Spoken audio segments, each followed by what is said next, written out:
കുടുംബകോടതി വിഷയങ്ങളുമായി ബന്ധപ്പെട്ട് വരുന്ന പുതിയൊരു വീഡിയോയിലേക്ക് എല്ലാവർക്കും സ്വാഗതം. വീഡിയോ കാണുന്ന ആർക്കെങ്കിലും കുടുംബകോടതി വിഷയങ്ങളുമായി ബന്ധപ്പെട്ട് എന്തെങ്കിലും സംശയങ്ങളുണ്ടെങ്കിൽ കോൺടാക്റ്റ് ചെയ്യാം.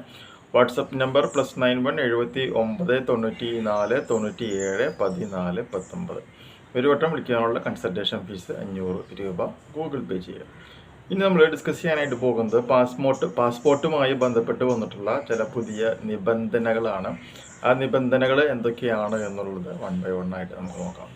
അതായത് പാസ്പോർട്ടിൽ ജീവിത പങ്കാളിയുടെ വിവരങ്ങൾ ഉൾപ്പെടുത്താനും ഒഴിവാക്കാനും ഇനി പുതിയ നിബന്ധനകളാണ് പറയുന്നത്. ഇത് സംബന്ധിച്ച ഉത്തരവ് പ്രാബല്യത്തിൽ വന്നു. ഇത് പ്രകാരം പാസ്പോർട്ടിനായുള്ള അപേക്ഷയിൽ ഇനി മുതൽ ജീവിത പങ്കാളിയുടെ പേര് ചേർക്കണമെങ്കിൽ സർക്കാർ രജിസ്ട്രേഡ് വിവാഹ സർട്ടിഫിക്കറ്റോ ജോയിൻ്റ് ഫോട്ടോ ഡിക്ലറേഷനോ സമർപ്പിക്കണം. പങ്കാളിയുടെ പേരൊഴിവാക്കാൻ വിവാഹമോചന ഉത്തരവ് നൽകണം.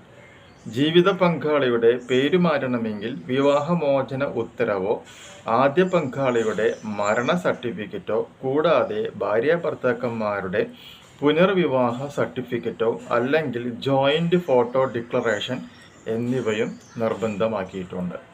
വിവാഹശേഷം സ്ത്രീകളുടെ കുടുംബ പേര് മാറ്റുന്നതിന് വിവാഹ സർട്ടിഫിക്കറ്റ് അല്ലെങ്കിൽ ഭാര്യാഭർത്താക്കന്മാരുടെ ജോയിൻ്റ് ഫോട്ടോ ഡിക്ലറേഷൻ എന്നിവ വേണം എന്നുള്ളതാണ് ഏറ്റവും പുതിയ നിബന്ധനകളായി ഉൾപ്പെടുത്തിയിട്ടുള്ളത്.